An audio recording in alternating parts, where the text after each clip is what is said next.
Whether you're new to pool and practicing the basics, or a more experienced player performing drills to improve your shot making and positional play, the Drill Partner is perfect for you.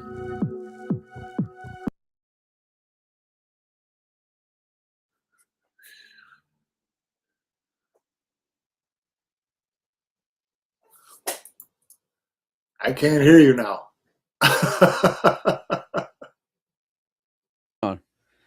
Hang on. How about now, Mike? Can you hear me now? Now I can hear you. Yeah. Boy, oh boy, it's never. I Never thought you were gaslighting me. Well, now you sound like Collins, buddy. How are you, Mike? Good. It was good. Yeah. Good week in California. It was like a little over a week. It was included some days off, which is good, much needed. But yeah, no, it was great. It was great. I had a great time. It's always a bittersweet event to go and put on out there, but it ended up being, it's just funny how like the last couple of years have changed, because like had there been an overlapping event that was WNT, I would have been like, oh man, we ain't got a chance in hell to get any kind of traction. But my attitude is completely shifted on it, and it didn't hurt the fact that we had Shane there at the event, which is always going to be a big draw no matter what. So yeah, I mean, all in all, it was great. Speaking of Shane, a couple of things.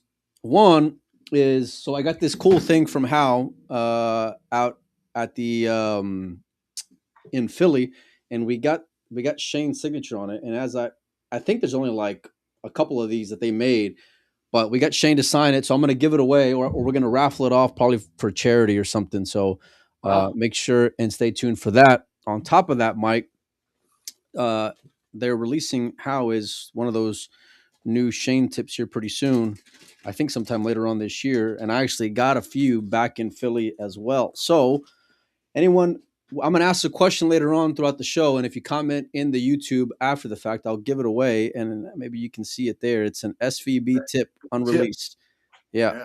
So make sure and keep your notifications on for that. I'll be giving that away for someone a little later on here. So anyhow, Mike, how are you doing, buddy? You doing all right? Everything's good. Yeah. Everything's good. Yep. It was a busy weekend despite the tournament play. I heard some things were brewing.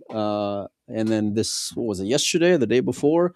I finally see our guy Johan is back as Moconi Cup captain, buddy. What was your first reaction to that, and how did that come about? I was of the impression that was a highly unlikely thing to happen in recent years. But I guess it got to the point where, listen, they needed to do something dramatic. And so I was glad that, they were able to find a middle ground, where Johan and Matrim could, find some place that they could meet in the middle and go ahead with being able to name him captain again. Obviously there's a lot of pressure on him this time. He's looked at as, this is what we needed. He's the savior. And other people looked at it as we wanted an American guy again. And, there's nothing but opinions on this topic, which is great. I mean, that's what's supposed to happen. But he's got a job ahead of him because there's high expectations for him. He's not going to be able to handpick the team 6 months, 7 months out like he did in the past. And so it's going to be interesting. I'm excited for it for sure. That was one part of, because I saw your interview that you put on for Bears Digest on the YouTube page, and that was one part that I didn't really remember going back to whatever it was, 18 and 19, or I guess 17, 18, 19. was the fact that he was able to hand pick his team, and by that it was all 5 guys, right? So there wasn't Yeah. anything No, off no, of he was able to handpick his 5 guys. Yeah. Yeah. yeah. So this is like pre Fraser Federation, status. So it was a little bit different of an era back then. Although there was a lot of, I'm sure, behind the scenes, like at least for a couple guys, make sure and pick so and so, like there usually is for match. But Mike, how do you think he's going to Certainly, navigate? Emily was involved those years. I mean, she was Yeah, running the show those years, and she was the one who kind of set them up for success. I mean, she knew at that point that they needed to put a really good team out there and be right. really prepared. And so that's when they set them up in their own apartment and had a driver for them and all that kind of stuff. And as Billy Thorpe used to call it, the Gucci treatment. And it worked. So they're not going to do that for him this year. I think that was kind of one of the things that led to the falling apart was, the demands kept getting bigger. We need this type of thing every year, and Matchroom just wasn't going to keep funding, trips to Russia and wherever for Team USA to get prepared. So, which is understandable. But yeah, it's going to be an interesting, setup this year. The points come into play a lot. I think a lot more this year. In most years, I would say that he's basically going to have a handpicked 5 anyways, because you would assume that Shane and Federer and Sky would be 1, 2, and 3 in the points. But this year, I'm not so sure because, the events, that a lot of these guys aren't going to the events out of the country.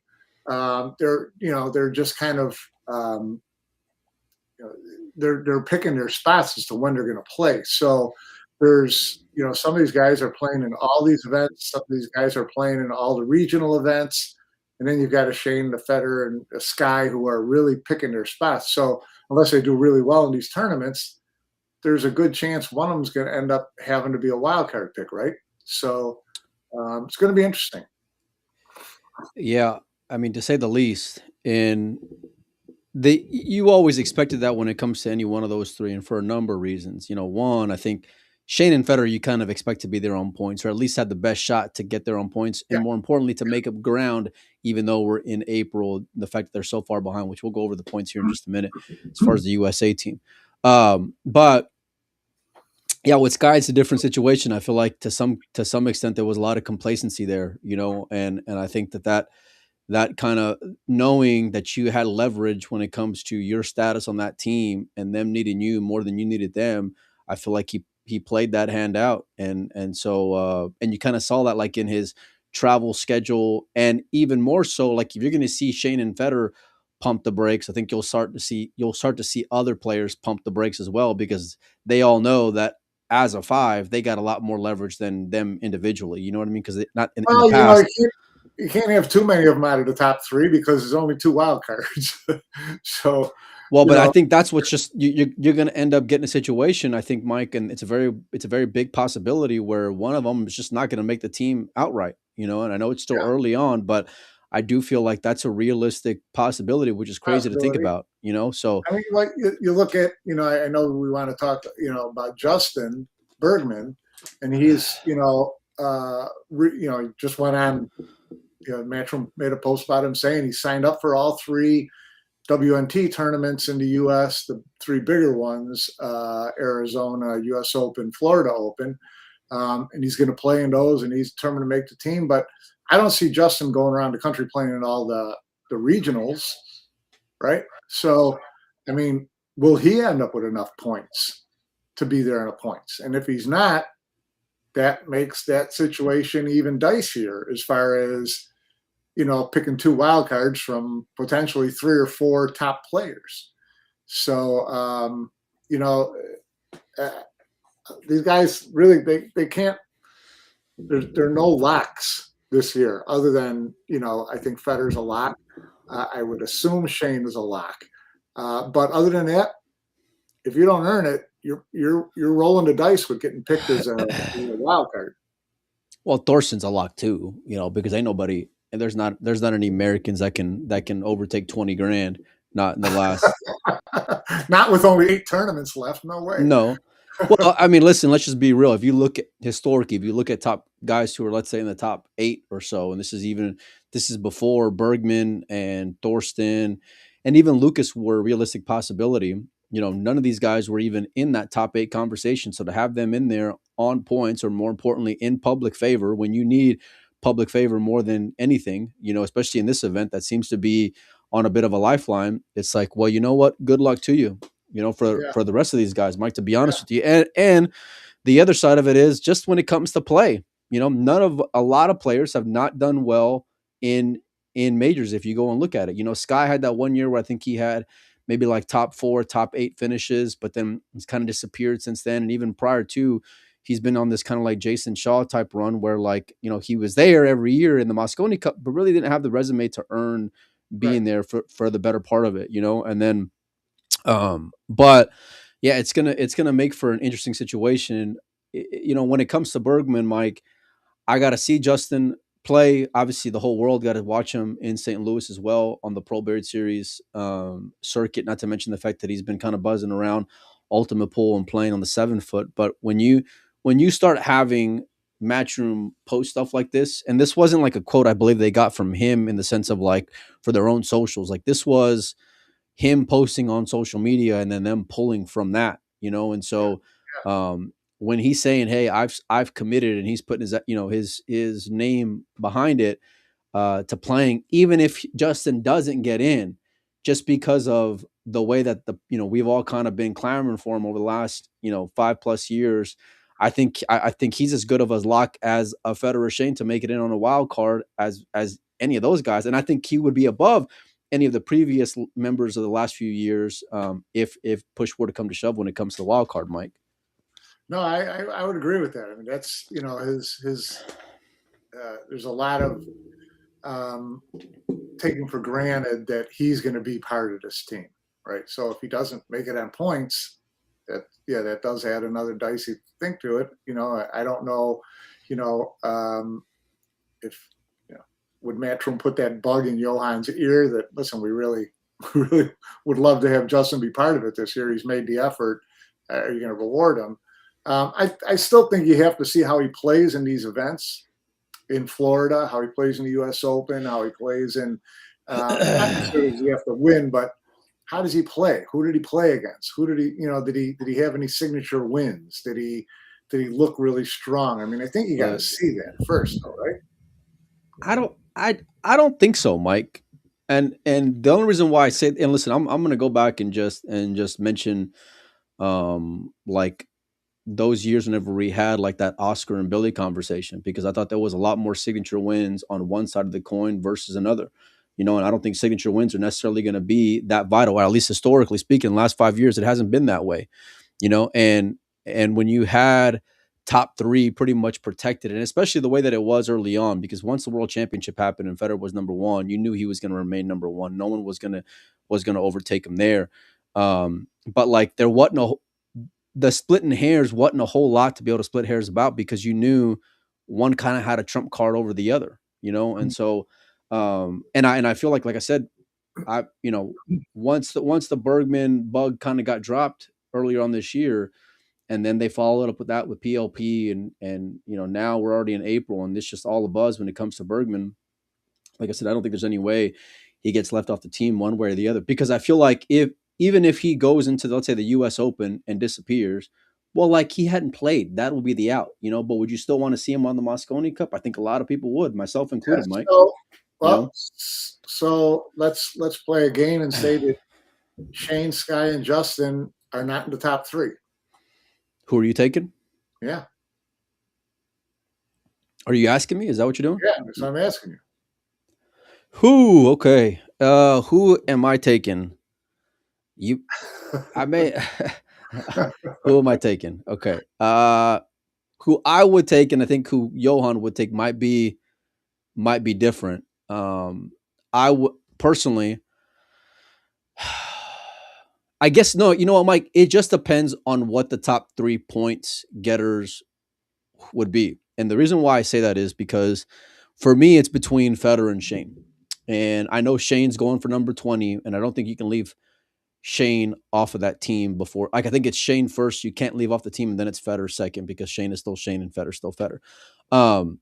But if it's a weaker team in points, Shane checking out, I would put a lot of weight to, where I haven't seen Federer That's check out. interesting. Yeah. And Yeah. so, like, from that standpoint, and given historically Shane's Mosconi Cup record, I might leave him off the team. Honest to God, even though he's going for number 20, and I know he's Shane. Listen, no, I'm a big Shane fan, as are you, but I think that's where I would lean. Now, but if you had a team that on paper was at least competitive in the sense of being able to make an argument legitimately, not this whole bullshit of like, oh, it's a race to 9-9 ball or race to 5-9 ball, anybody can win. Who makes it? What 3 points players makes it competitive if these are your 3 wildcard picks? Shane, Federer, and Justin. No, I'm saying if the wild cards are Shane, Sky, and Justin. Yeah, no, I know. What kind of top 3 makes you comfortable? Well, okay, let's just do this. Let's just do this for a second, because let's go through these guys who are currently in April, or sorry, yeah, I guess we're still in April. In April, top points getters. Number 1 is Thorsten, and we mentioned him being in on points, Mike. But let me tell you, I've seen even though he's in on points, I don't he's not the guy who I'm banking on the hopes of Team USA's resurgency here or rebirth.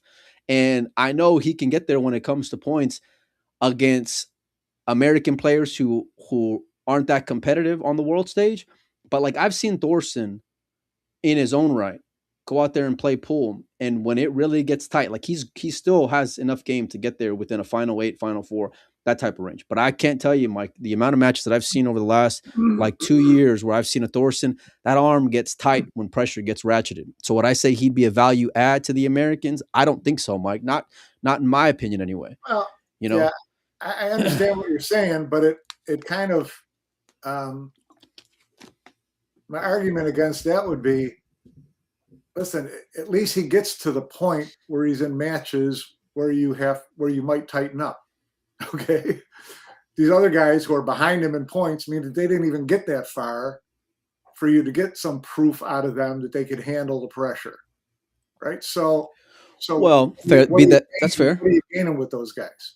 Well, here's the deal. Like if you're telling me pick Thorsten or Skyler, I'm taking Skyler's Mosconi Cup experience, and even though the last few years have been subpar by like his MVP standards, I would take him versus like a points on Thorsten right now. I want to see more of Thorsten. Again, what I'm saying though is if you had these, Sky was on the outside looking in and Justin was on the outside looking in, and you only had 2 wild card picks, what 3 guys make you comfortable at the top? Well, pick. You got Lucas, you got Billy, you got Tyler, you got Thorsten. Give me 3 that makes you feel more comfortable. Look, if let's say these 3 that are sitting here right now, which I don't think they'll be the 3 at the end of the year, but let's say these 3 right now are the 3 who are in on points. So you would add in 4 and 5 are eligible for wild cards, including a Shane and a Justin Bergman, right? So we're assuming, I'd assume Thorsten, Lucas, and Federer are getting in. At that point, Mike, with that team, I'm putting on Justin Bergman, and with that team, I'm probably putting on Sky Woodward. And I know it's crazy to think about Shane not being on the Mosconi Cup team, but I'm going to go back to that point that I mentioned earlier when it comes to like what's that body language going to look like. And here's the deal. Over the years, you've had guys look up to Shane when it comes to being like a leader in that locker room or outside there in the battlefield. And Shane's a him guy, which I like that about Shane, but it doesn't necessarily translate in the Mosconi Cup, And so like if you're going to have a mix of like younger guys and a couple of veterans, I would say I'd leave Shane on. But if Lucas were to be off, then and Thorsten were to be off, I'm picking Shane all day. But I think Shane would still get there on points, but that's just me. Let me ask you this then. Okay. As far as Shane and his attitude and what kind of team would he be pumped up for and what kind of team would he be disinterested in? how much impact do you think Johan having the reins this year changes that? What do you mean? Like, Changes his attitude, keeps him more in line, keeps him more pumped up, whatever. Does he have a better chance of changing Shane's mindset than if it was someone else? I don't think so, because I think like you get to a certain point where, like, you can't, what is it? A leopard can't change its spots or whatever the hell it's called. You know what I mean? Oh, Where you kind listen, of get to a point. Shane was not, the best Shane in 15, 16, 17 either. He was a different Shane in 18 and 19 when Johan was there. Yeah. And look, I would pick, I would pick Shane on my team. But again, if I'm thinking about these guys who I don't think Shane would have a lot of faith in as far as points, then that's a whole different conversation. And that's my overall point. If he's a wild card, if he's a wild card, you have the luxury of talking about that before you make your wild card picks. Oh, sure. But I mean, there's no way you can justify like leaving Shane off that team and not take a bath publicly, or not take a bath in social media, or not have like hopes disappear when it comes to the American fan base, especially given the fact that, one, he is the great hope of America, but two, he played good last year. Like that was probably the best. This year it's in the U.S. Yeah. So I mean, I don't think there. Yeah, it's getting to the point to me where I don't think there's three players that I don't think that I think absolutely make this team, and that's Shane, Feder, and Justin. I do too. I mean, like, for the record, I do too. I just think if I would at least have to consider that aspect of it, Mike, because that's a realistic deal, whether or not people want to go and accept it or admit it or not. And I'm not talking shit on Shane, other than just speaking how he's been over the last few years. But again, he has played well. And I expect him to be there when it comes to points. So I don't think we'll be having this conversation, because I don't think Lucas will hold. I think Thorson has a good chance of holding just because of where he's at, right now. But like these other guys, these other players, I don't think have the ability to make big leaps. Shane's got the ability to make a big leap. Shane was in two finals last year. Never mind the fact that it's in the USA. Never mind the fact that it's him going for his 20th. Never mind that he still wants to go and he looked good last year, like I mentioned, but like the demeanor part of it has to go and change. And, Shane's not one to necessarily be well when it comes to direction, Mike, because he marched to the beat of his own drum, and so, but here's the deal, Mike, because there's a difference between wild card and captain's pick. No, because when I look at Reyes Cup qualifications or whatever, how they pick Reyes Cup players, one of them says wild card, one of them says captain's pick. So I'm assuming that by that reference, wild card means more of a matchroom pick versus a captain's pick. Would that be fair, or are they one and the same? They're gonna want to play the narrative that it's one and the same, that it was really the captain's pick. I mean, everybody's had this argument for 2 years about picking AJ Manis, or a year and a half about picking AJ Manis. Was that really Francisco's pick? The narrative was it was Francisco's pick. It's just a matter of whether or not you want to believe it. So I think that would be the same thing here. I do think that they're gonna vet those wild card picks very closely, which they have in the past. I mean, Alex Laley made no bones about it when it came to Feder that 1 year. Of course. No, not on your team, buddy. He's, in filler, same thing. So it's, there's going to be input from Matchroom's side on those picks as well. But I don't think there's anybody on this list that we're looking at right now where they say no to, unless it's at the cost of one of those three guys we've already mentioned. Yeah. I think you're right. Feder, Shane, Justin. Who would you really push those three if one of them was on the fence? But other than that, I think that they're going to let him pick who he can play with. It's going to be some really interesting picking. I mean, you look at someone like like Tyler, who's, Johan took a lot of heat when he picked Tyler in 18. He was not known by anybody as far as being a real threat, and whatever. And Johan has coached him through the years. Then you look at Tyler last year, and you're like, there's not too many guys in this chat who are going to say, "Oh yeah, we got to have Tyler on the team," based on last year alone, right? So, but he's a Johan guy, Mike, and like you mentioned, his history of picking him in the past when it wasn't necessarily the most popular pick. So, like, would you and well, he picked him twice. Sure, but I mean, like he had a lot less. He had a lot less resume. They won both years, okay.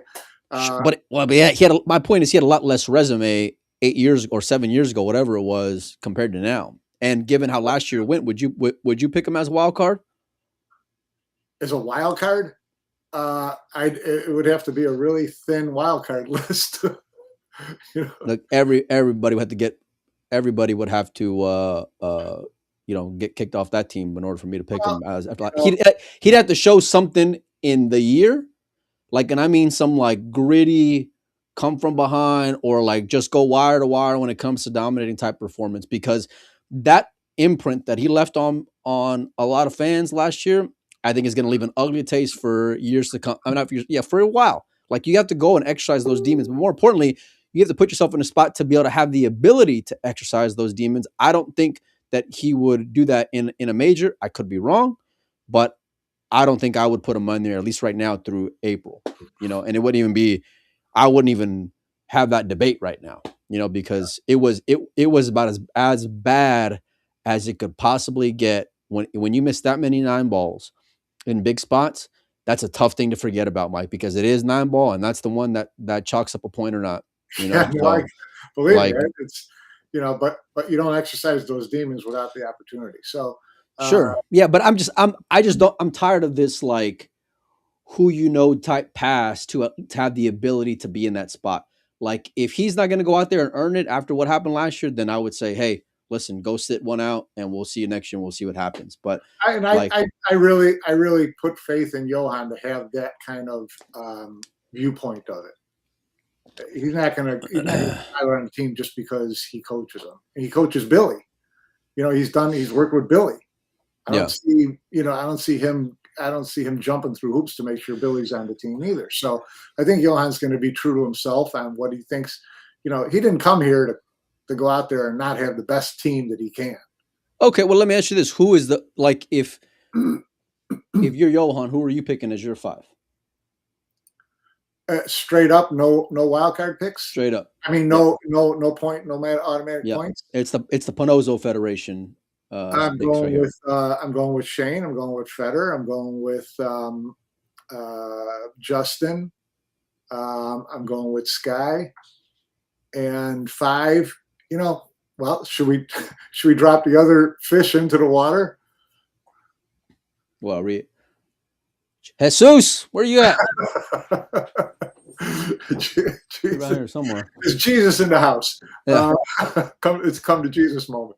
It's come to Jesus moment. No, I mean, it's a weird one. I part of me hopes that it's not a weird one. It's not a weird one. It's not that weird. Part of me hopes that doesn't happen because I think it's weird. What is that? Is that not in the spirit of the Mosconi Cup, Mike? Them picking Jesus. Yeah. Number one, America is a big melting pot, for one. 2, that guy who's down there sitting at number 3 didn't necessarily meet any official criteria in order to make the team. Like, they bent rules, they threw rules away, they created their own fucking rules. They made new rules, and he fit. So you can do the same with Jesus. Then they need the help. If Jesus gets a green card between now and August, he's eligible. Period. Man, let me get some construction paper around here and laminate that motherfucker, and we'll get him a green card. We'll get him something. we can go find one. Well, yeah. I'm really, listen, I love Jesus Atencio. I think he's a great young player. I know he's ambitious. I know he's got a lot of drive.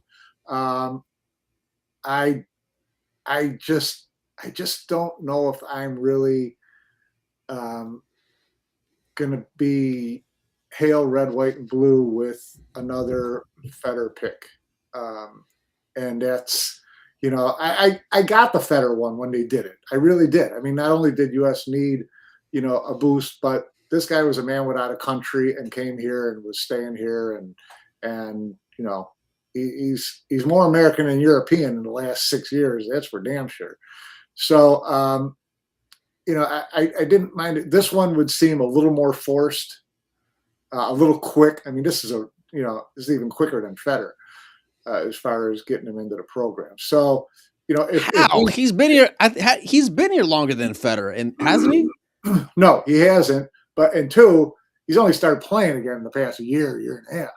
So, look, I hate to say it, but he's still better than a lot of options out there. I'll tell you that. I don't give a shit if he's only been playing for a few days. He's still better than a few options. No, there's his game. Yeah, I've got no problem. His game, he would be my number 5 pick. 100%. He would be my number 5 pick. So, but I would probably pick Lucas as my number 5 and give him a chance. With the top 40 you've got in there, I'd bring Lucas in and let's see what happens. This is my 5th.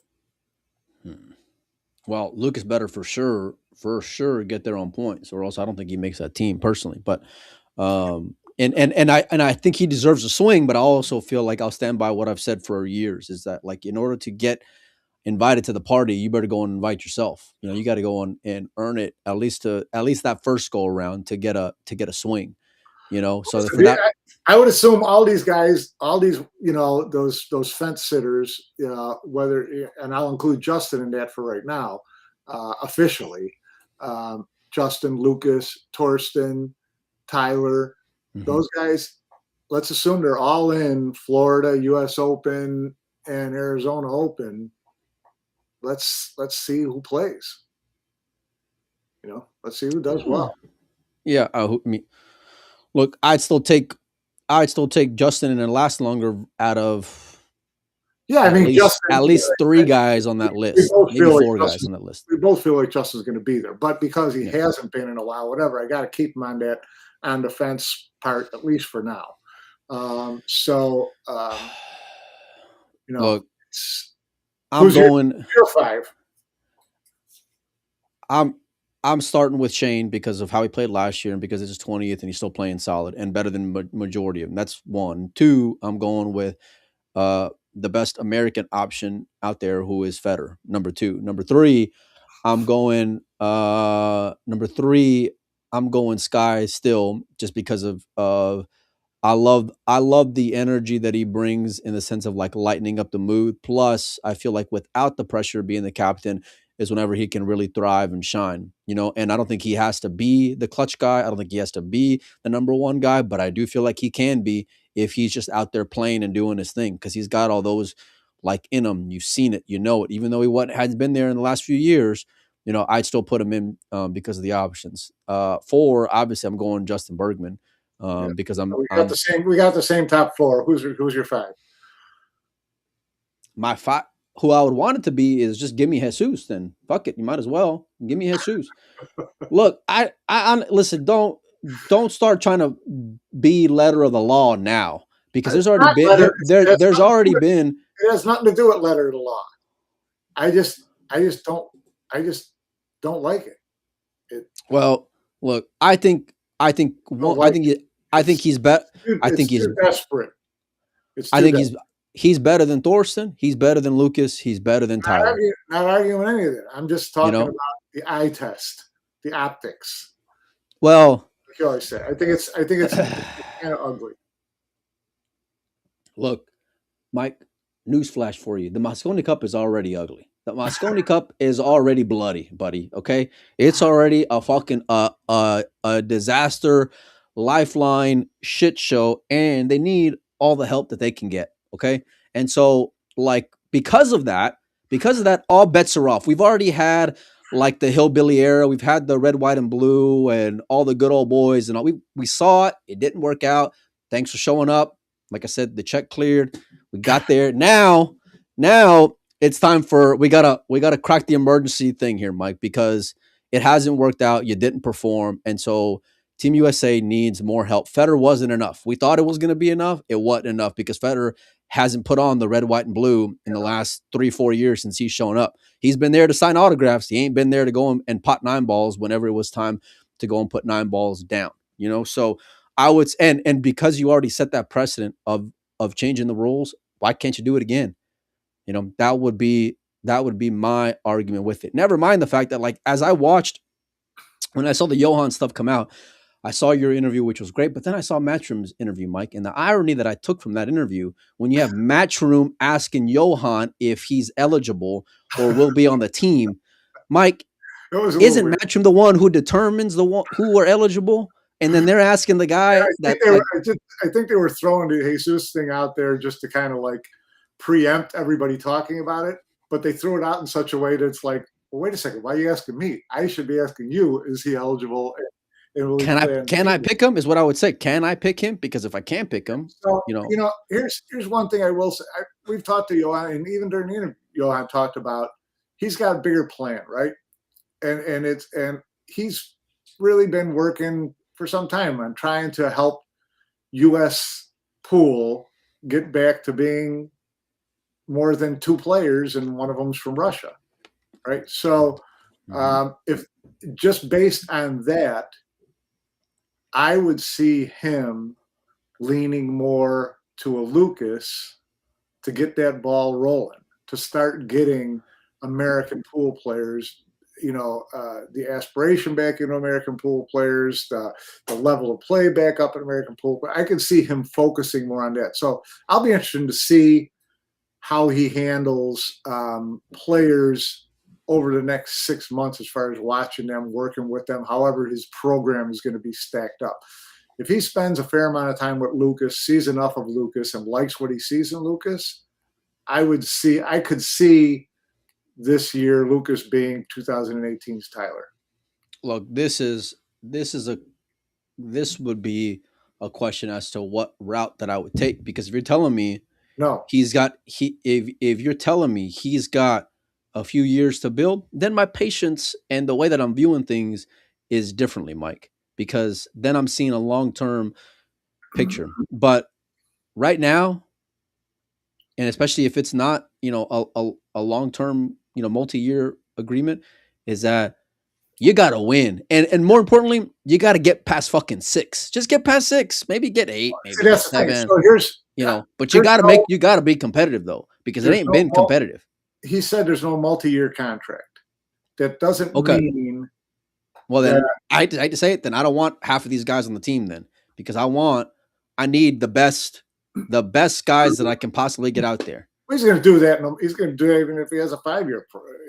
He's going to go out there to win. He's going to put his best team out there, the team that he thinks is best. He's not playing for the future.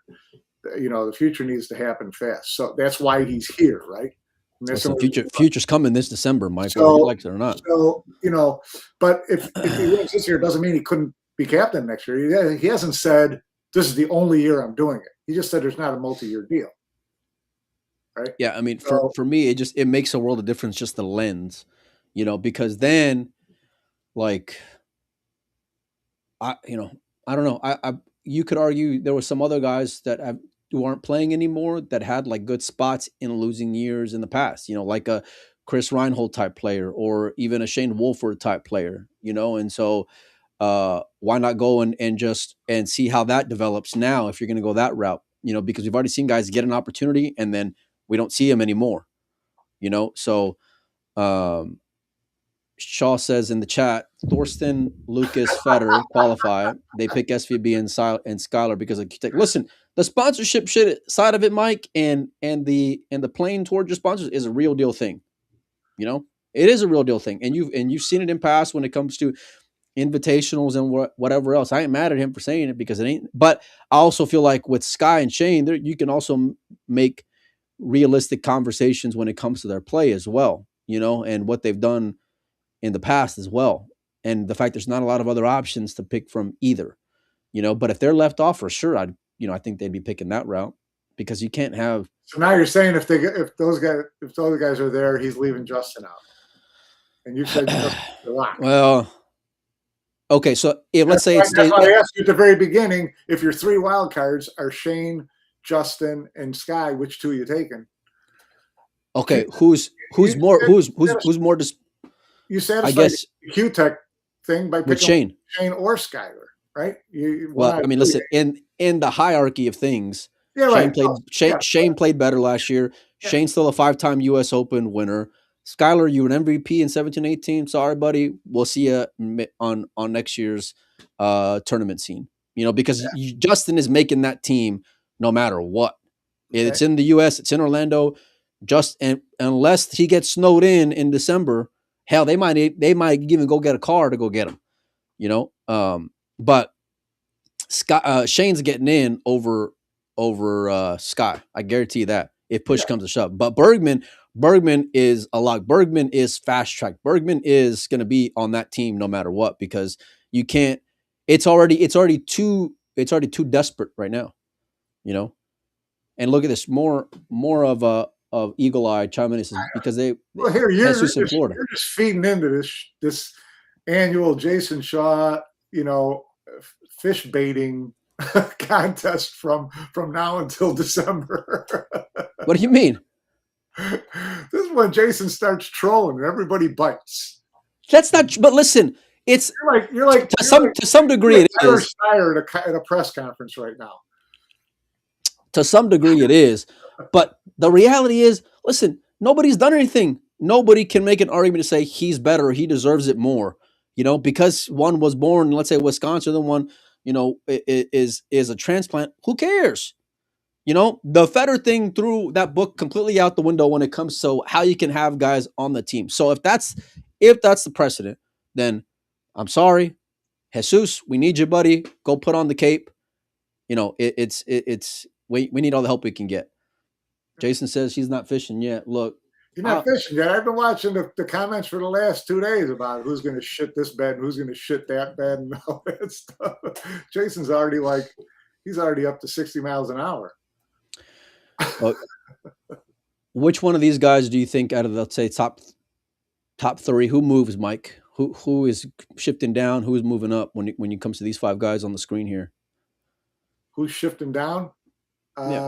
I would say, well, I don't know. It's hard to say Skyler's going to shift up if he's not playing in anything. So, I don't know. I don't see Tyler shifting up. As far as shifting down, I kind of expect Lucas to kind of hold his ground, to be honest with you, somewhere in that top 3 for a while, at least until US Open and Florida are like back to back and someone can make a huge move.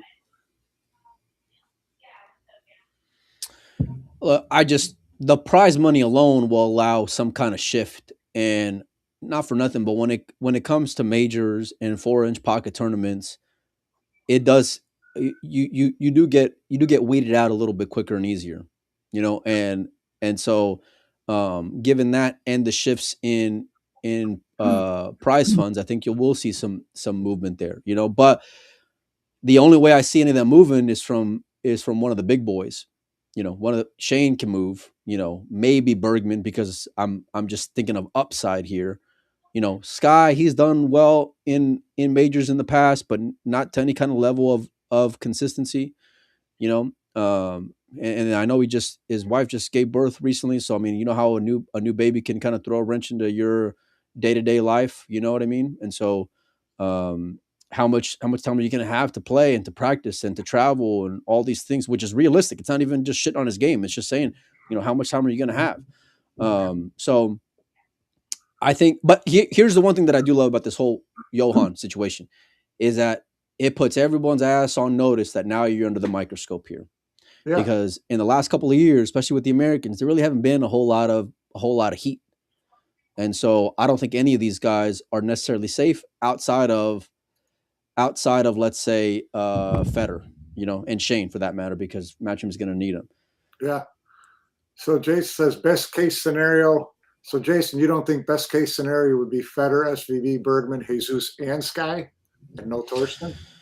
He says UK Open on Tyler Thorsten. Listen, UK Open, when you think about these guys making a move, I don't think any one of these guys, well, let me think.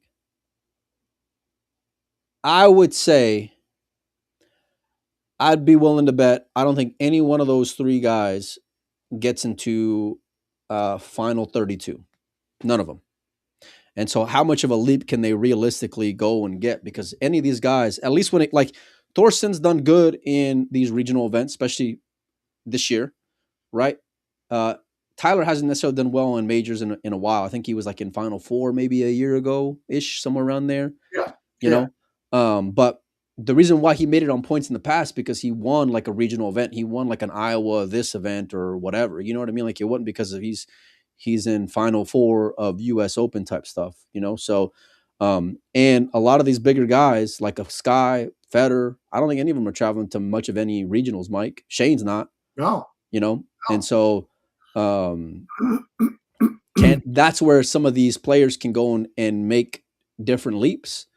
But you're going to need that leap if you're some of these guys because like a Thorsten, I don't think he gets in unless it's on points. Lucas, I don't think he gets in unless it's in on points, you know? And so that'll at least drive them to at least see it through. But you know, I don't think you're going to see like a Lucas type player going after points again if he gets a shit end of a stick for a second year in a row or a third year in a row. You know, I don't financially. I would be shocked if he makes that choice.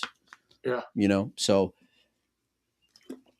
But Mike, what were some other takeaways you had from the Johan announcement? You know, that he wants to come over here for some time and be with the guys and set up, you know, to be able to work with the players, see them have a boot camp here or there, do that type of thing, get them more prepared. You know, which Mike? He's talking about you. He's talking about me. Yeah. The OG. I got to work on my game if Jason's agreeing with me. I see. I'm looking forward to see him, Johan, over here working with players and watching players. I think the players will feel the heat on that. I'm anxious. I'm still waiting to hear what the cutoff is for the points. It certainly won't be, you know, before September. You know, it will at least get through to 3 U.S. tournaments. I don't know what up after that. I don't think they'll go. They're not going to go to like the Philippines Open or anything that late if they have it. So, you know, still kind of waiting to see how that goes. What I would like to see is when they have the Florida Open and the U.S. Open, you know, if I was Johan, I'd tweak Matchroom and say, listen, get Lucas on the TV table. Get Skylar on the TV. Get some of these players who are on the fringe. Let me see them on the TV table with some cameras on them and fast cloth and see how they do. You know, pick a match and give them a shot, right? I'd want to see them in that atmosphere a little bit. You're not going to see them in Mosconi Cup atmosphere, but I want to see them better than table 18 down the hallway. Look, with that kind of deep thinking, Mike, hell, I might say we need you on for co-captain. You know, because now I asked Johan about that. He's not going with a vice captain this year. Look, I think that when I heard him say some of the stuff, like some of the more bigger picture things, I think it's a whole different conversation personally. No, it is. But you know, listen, he knows that his first job at hand is to get US in shape fast and get them ready to play. There weren't many last year, except the ones that had a gun stuck to their head about, you know, playing in certain events. Oh no, it was just a bunch of, you know, I'm going to go cheer on this guy, or I'm just going to be in the area. Part of it is they're doing the same thing in Arizona. So Arizona, you got to figure, is going to be a predominantly American field, right? I mean, there might be a lot of Europeans still here, spend the whole month of August with the other events going on, U.S. Open in Florida. A lot of those guys will just do that, stick around. But I don't see any Asian players traveling over here or sticking around to play in a single elimination tournament in Yuma, Arizona. Man, that might be one of the dumbest fucking moves I've ever seen in my life. Yuma single elimination. I love that. That's my favorite city name in America. It's the most cowboy town name there is. Yuma, Arizona. I love that.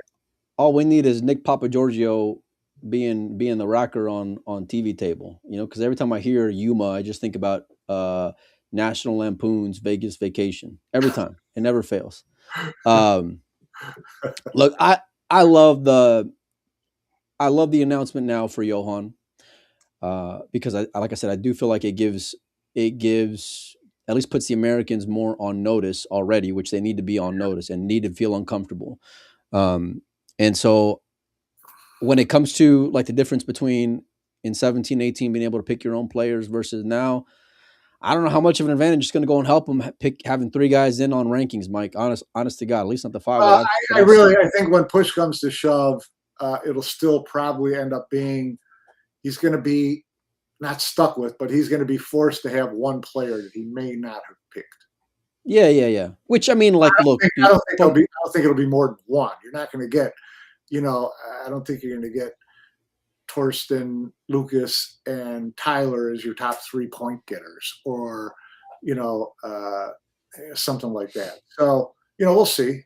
Listen, if they are, then I got problems with some of those other guys that we're saying are locks, like Justin or Jesus Atencio or whatever. If they go through the whole year and they can't overtake these 3 guys at the top of the points list, there's problems below.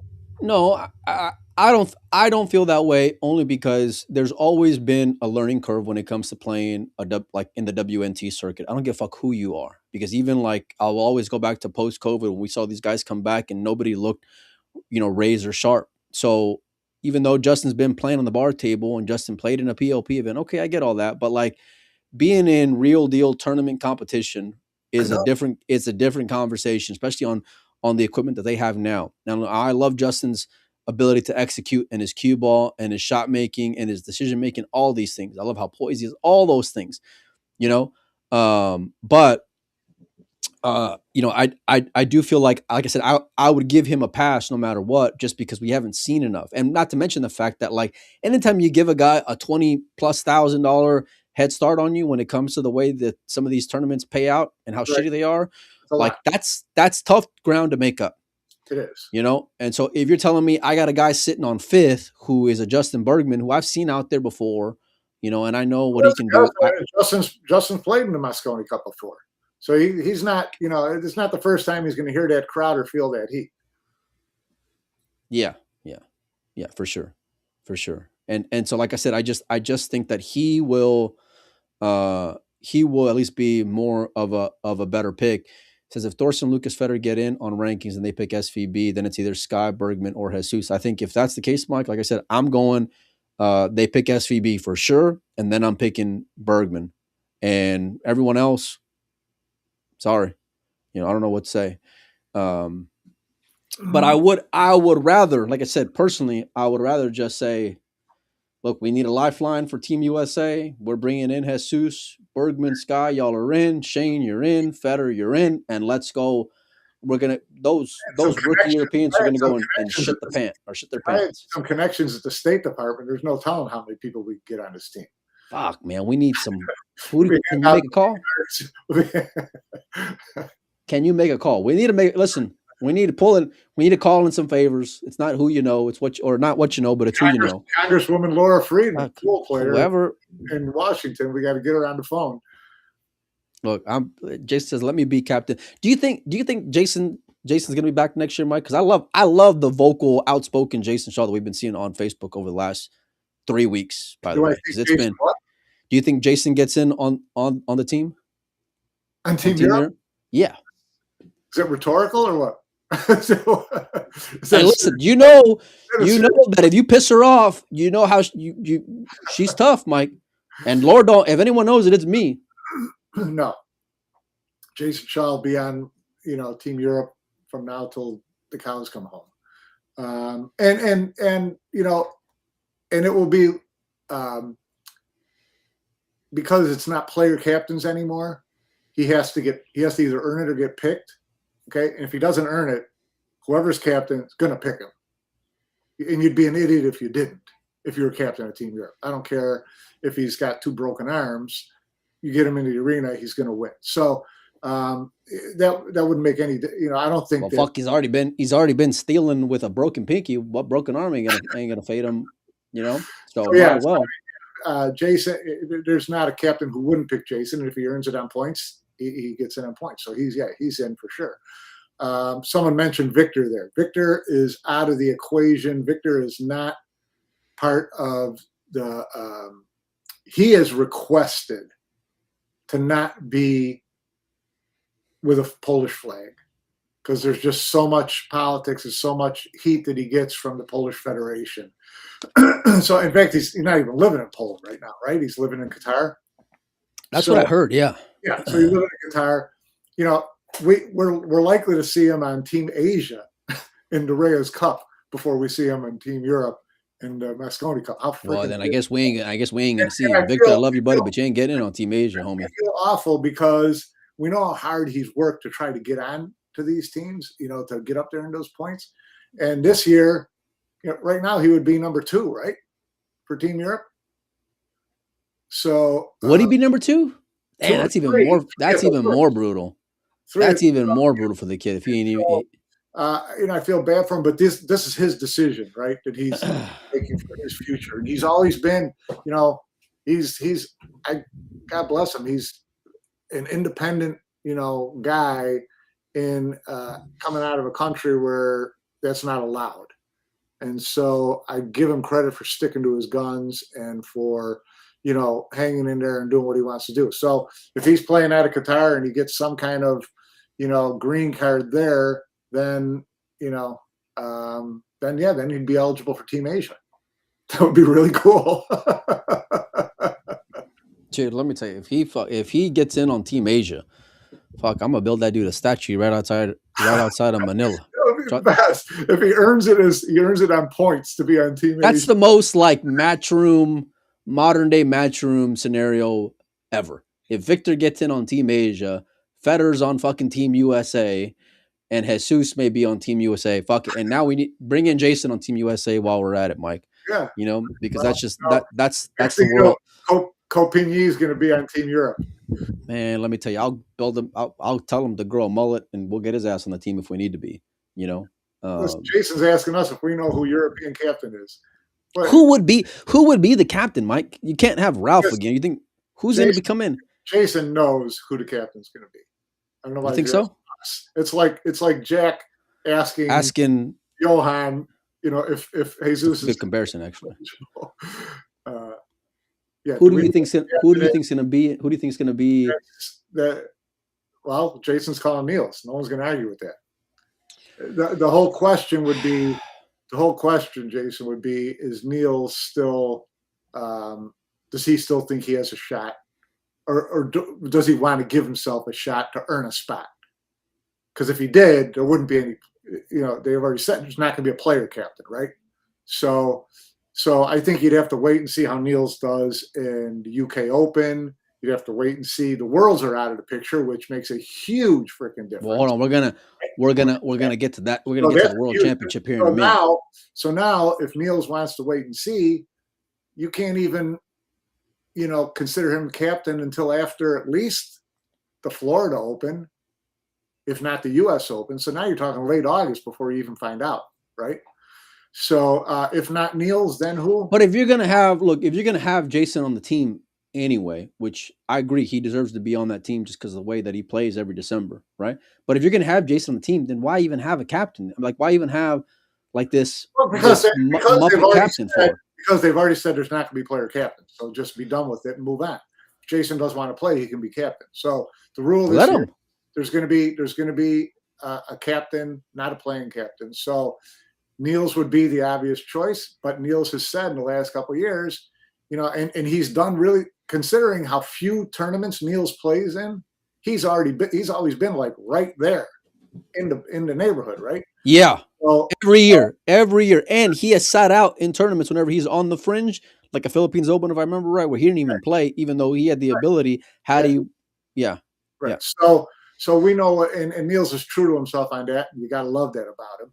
But I don't think Niels would give up on playing this year, this early in the year.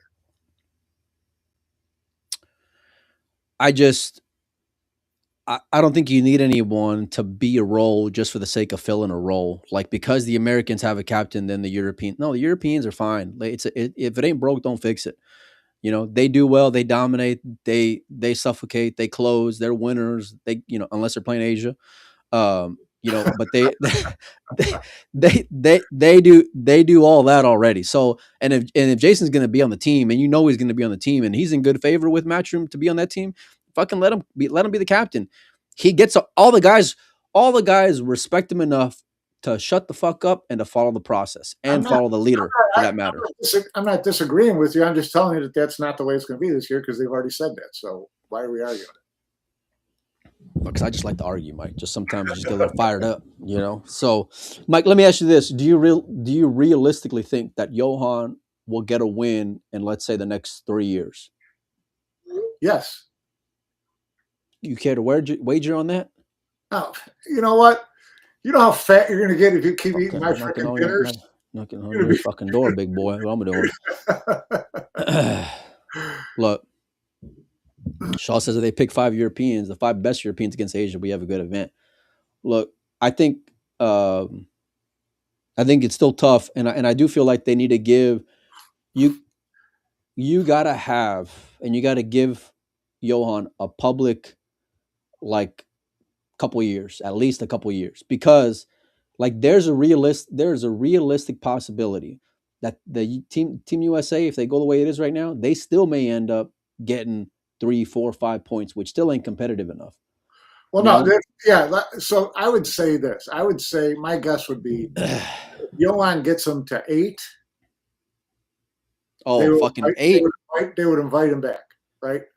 If Johan gets them to 4, he'd probably pull out regardless because he would be disgusted with 4. So, that's.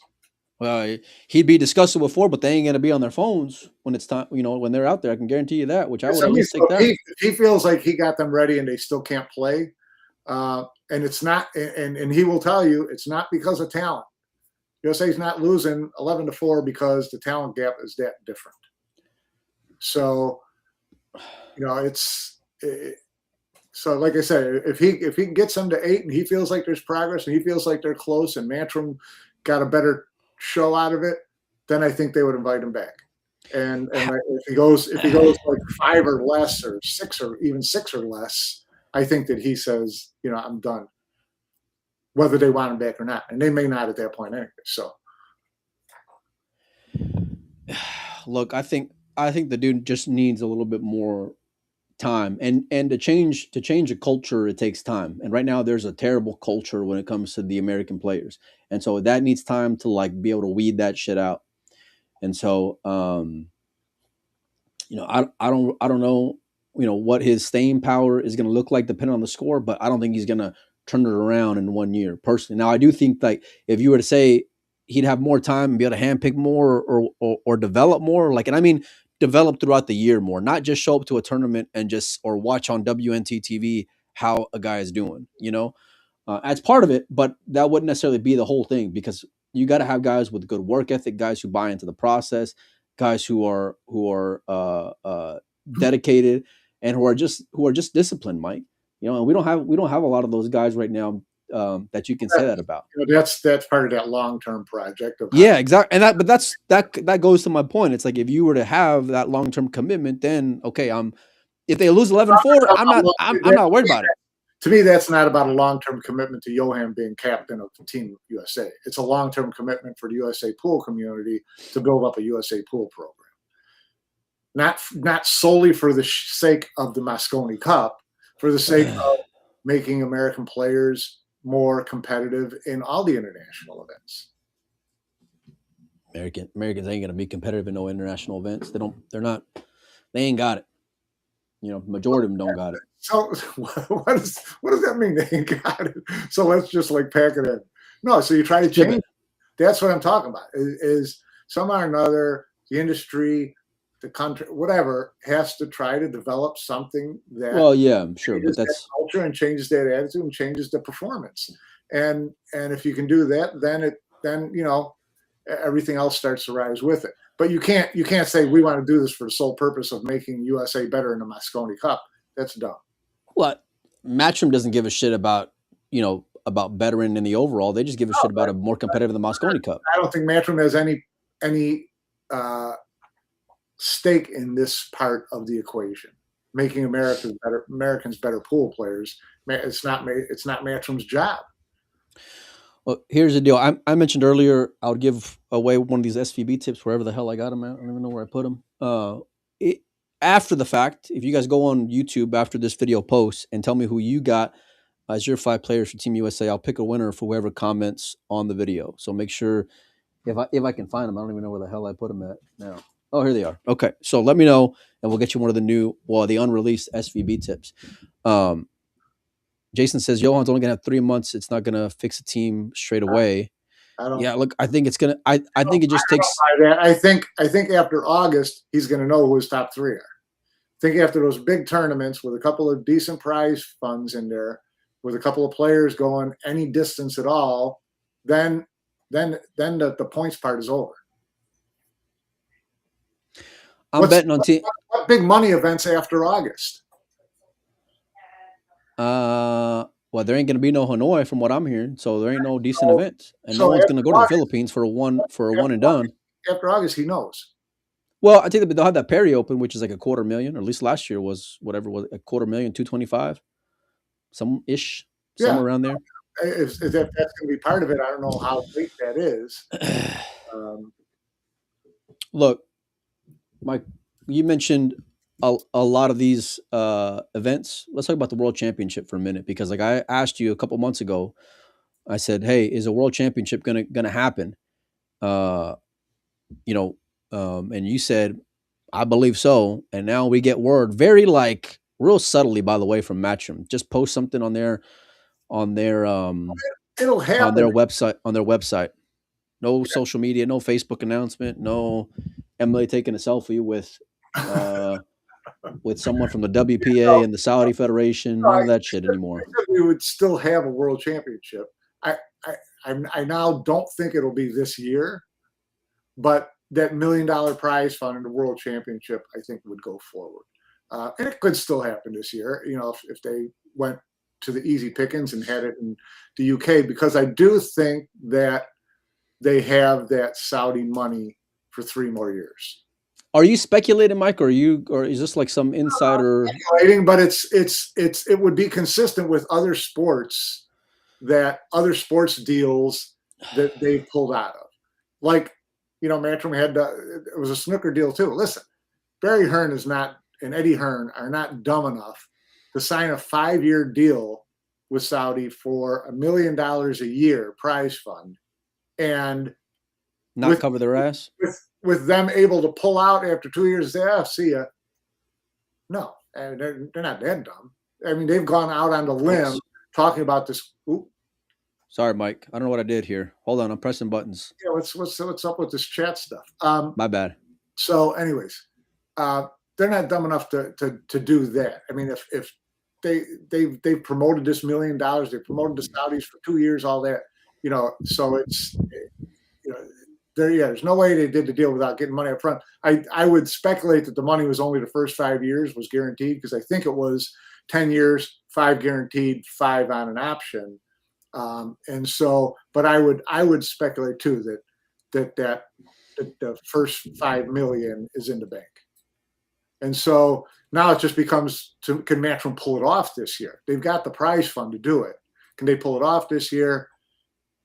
They could do it in the UK. They can pull anything off quick in the UK. So if anyone can put on a tournament with like 4 weeks notice, it's Matchroom, because they'll fucking throw anything on the calendar. Philippine Open, you're in. Yeah. I mean, they'll and I know they always have stuff brewing in the back end, but we've seen tournaments get announced with short notice. So and that would be my guess. If they did it this year, it'll be in the UK and it'll be kind of a slam bam go. Now, if they do that, that does change this whole points thing drastically, right? Yeah. So if you had someone like, a Torsten or a Justin or an SVB, well, Justin's not go. If in the UK, maybe he'll go. I don't know. But if you have, whatever American player finishes the highest, if they do have a World Championship, he's on the Moconi Cup team. So you would know that by a certain date. Either way, I think by the end of August, Johan knows pretty much what he's dealing with.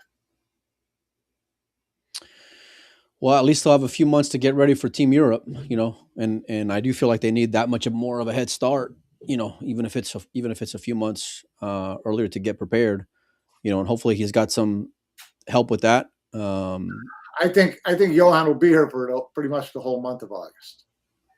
Well, will be in the States, you mean? Yeah. Yeah. Well, I'd say that just given you gotta build up this event as best you can and at least give people hope as best you can. And so by keeping that on the forefront is going to be real important because you saw them kind of take the event for granted last year and what that did. Jason says, I hope the USA have best 5 possible so we can play all 4 days and have all the matches played out. Look, I think you go into it just scheduling 4 at a time. And to be honest, given the way they announce things, let them go and announce players on the fly. Who gives a shit? Because you got to have as many different things you can pull from to make this thing exciting as it can be. And right now, it just hadn't been, because you can't any kind of little switches are going to be able to get people more intrigued, which you need right now more than ever. Yeah.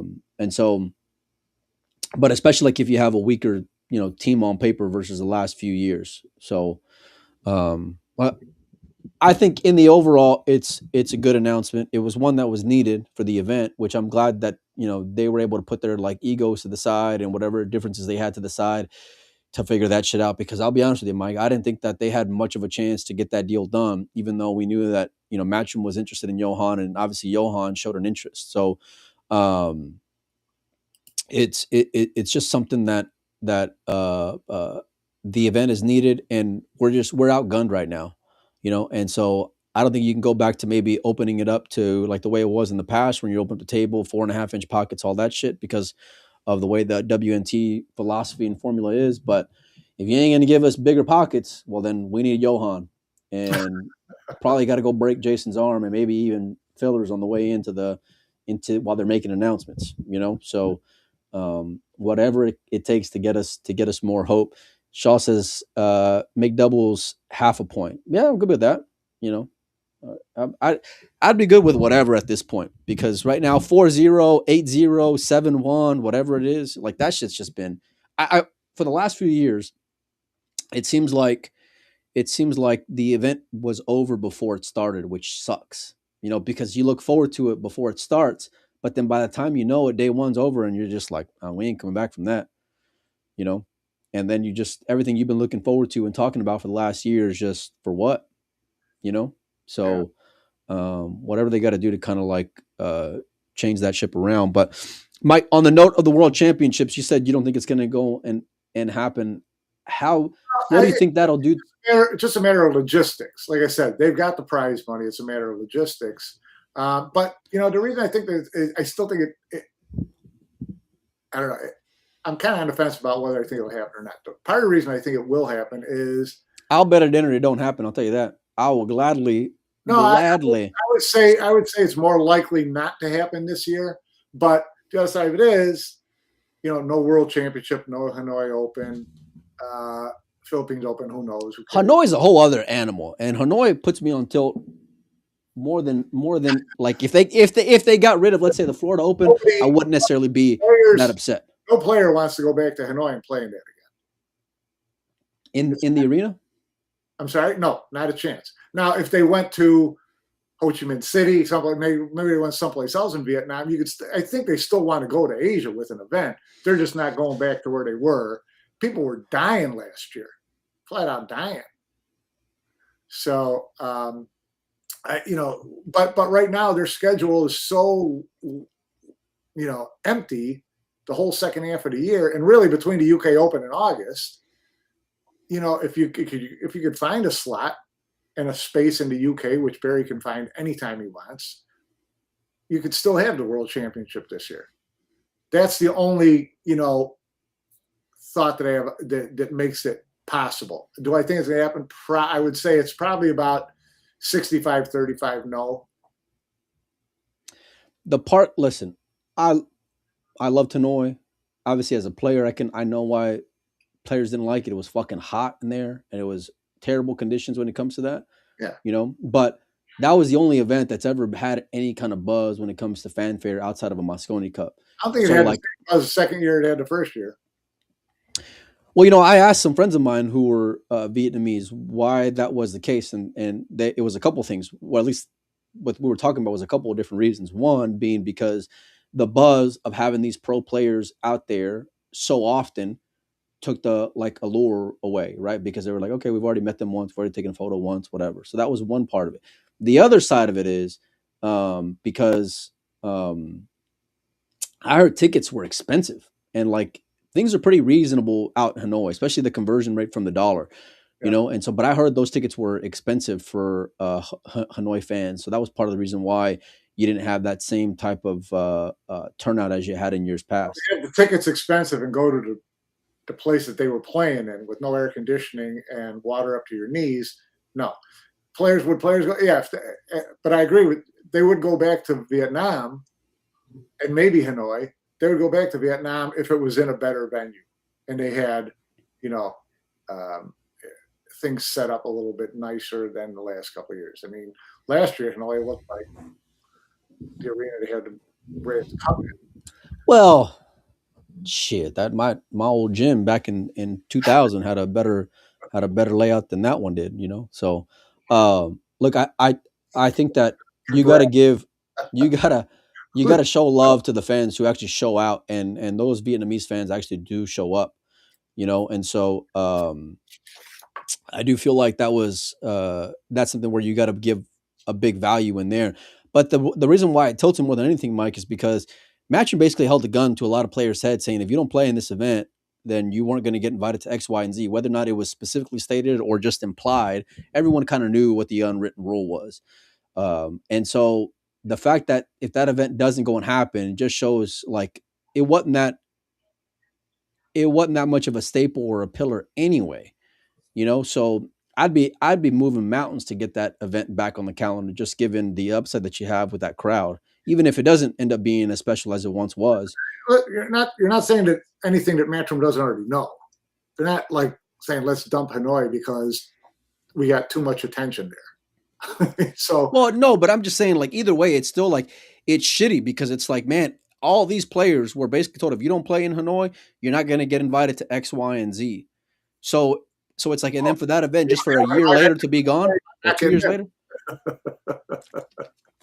Look, I loved it out there, to be honest with you, Mike. I mean, I really did. It was a lot of fun. The food was great. People were great. Yeah. But I also heard from a lot of players last year like that's not even fair playing in there. So yeah, I mean, Asia's great, whether it's Hanoi, whether it's Indonesia, wherever. If they found a good venue there, they would, and a good partner out there, they would. Yeah, it would be a great event. It would be great. We don't need. Listen, we're gonna just pump in some AC. That's all we need. I mean, if you can go travel to Yuma, Arizona, give me Hanoi any day of the week. Okay. If you're going to go and play in some of these smaller events and crown these as like, these major tournaments that really aren't majors, Hanoi was super competitive, was really fun to watch. And I know it wasn't ideal, but either way, like it was still, the fans made it special. You have to figure out a way to get that back on there if it doesn't end up happening again. The smartest thing they could do is, I mean, we know Predator's going to Vietnam in September and Indonesia in September, right? Yeah. So find the front end or the back end of that and find a better venue and you'll get all the players you want. Look, the best thing of the year was seeing all these photos on social media of players' hotel rooms and how flooded it was out there in the streets on one end. And then the other one, these motherfuckers had coconut drinks on the beach in Indonesia taking selfies, with the sun out and beautiful women. You know what I mean? And it's just funny the way that the last year is gone or so when it comes to some of these events on the calendar. So Jason mentions the Perry Open. It was a nice string of events. Perry was a great venue. I haven't seen anything listed for Perry Open this year. Have you? No, and I heard. Well, okay. I don't know. Perry Open was a big deal though. Perry Open was like $250,000. Like it's a beautiful So, pool room and it was a big event. It was big. It was a bigger major than some of the majors. It was a better event than the UK Open, better event than the Florida Open, better event than any other shitty Open they want to snap their logo on. Perry Open was a great tournament. no, it was, but I haven't seen anything written on it in Jay Stripe. It was a nice setup last year. I mean, he had the Perry Open, Hanoi, Reyes Cup, Philippines Open. It's kind of hard to throw those in the mix because Reyes Cup was a limited number of players for one, and Philippines Open was single elimination, which a lot of guys just didn't want to fade. So that's what I'm saying. If you got back-to-back Pro Billiard Series events in Indonesia and Vietnam, go on the front end or the back end of those. I haven't seen anything on Perry Open anyway, so take that spot and have your event there.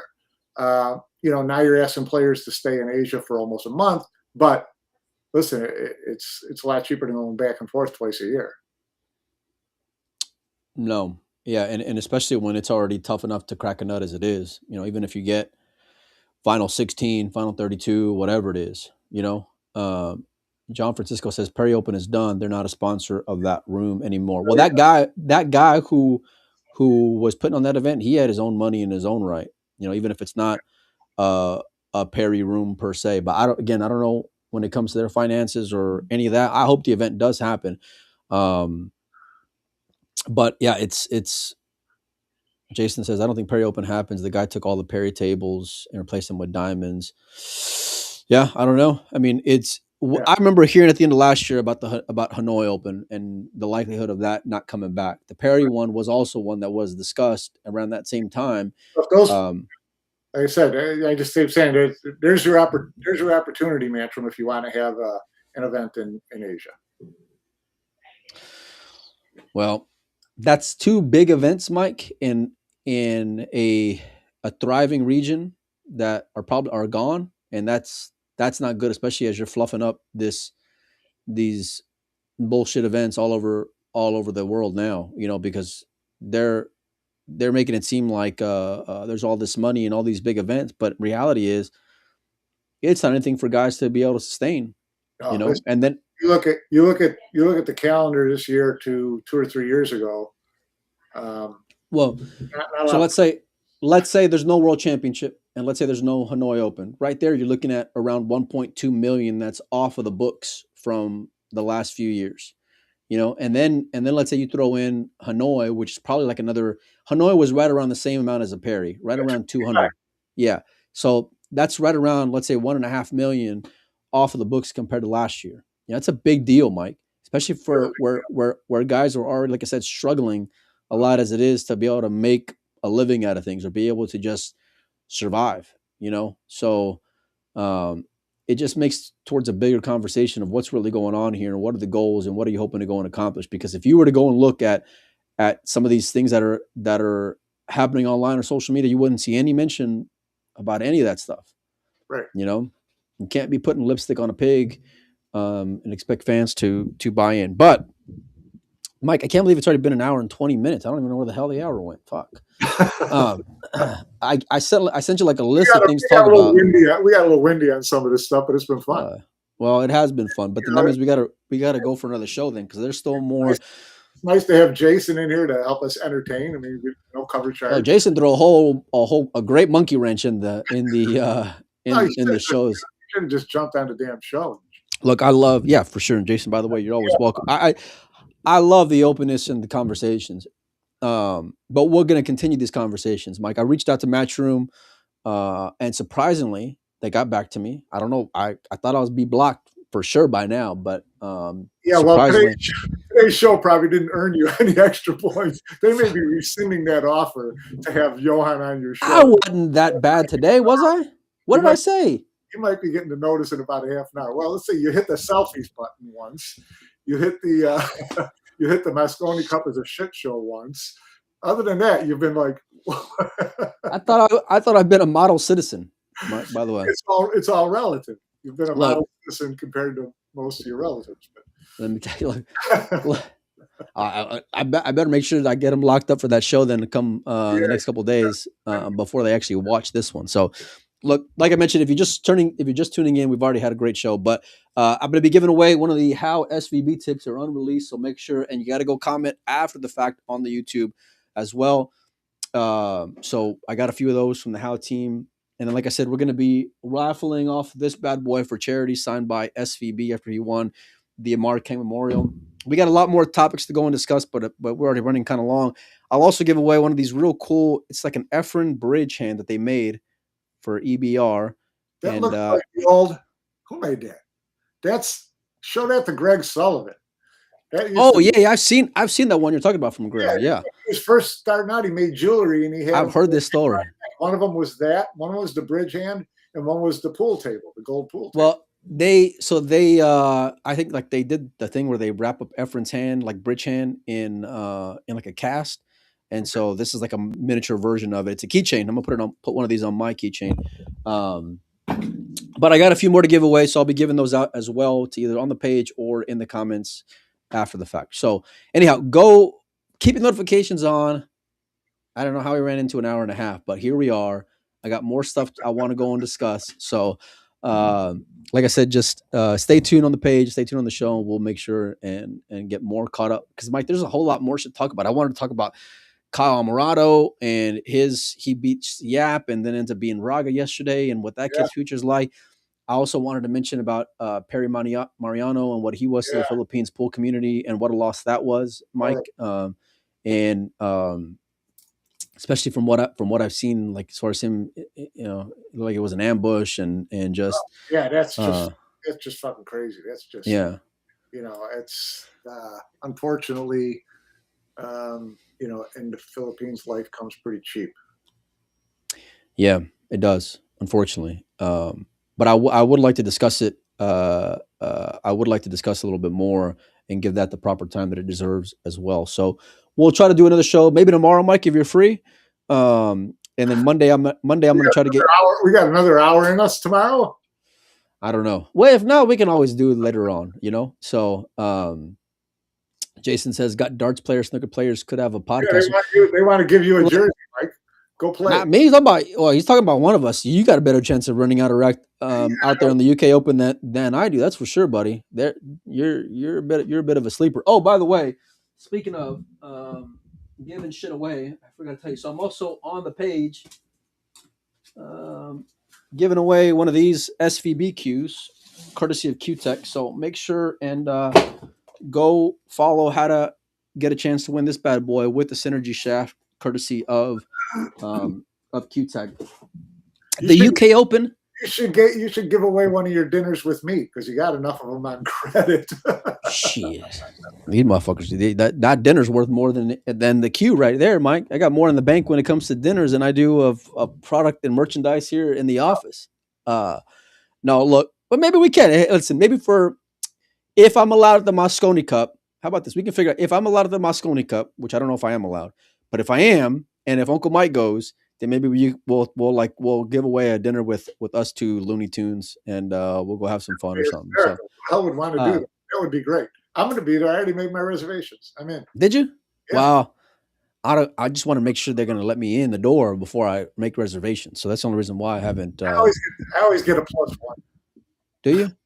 I'll be like Bobby Ventura. I'll grow the mustache out and be incognito.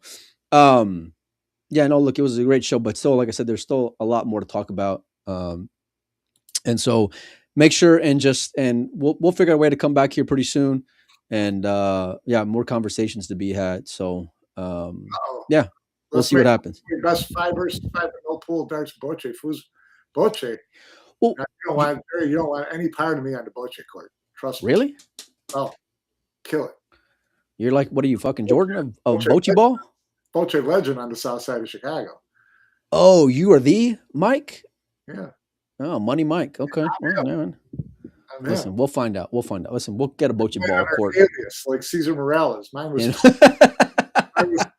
Tony Skate. Look. Which is a Northern Italian for money. The UK Open's coming up as well, and we're going to try to get players on, courtesy of Matchroom helping out with that as well. So hopefully, if I can stay in their good graces, and if they turn off watching the show, then we'll see. Maybe I can make it out there for the Mosconi Cup later on this year. We'll know where you stand based on whether you still have that interview with Johan lined up. Which side are you betting on, Uncle Mike? Which side are you betting on, buddy?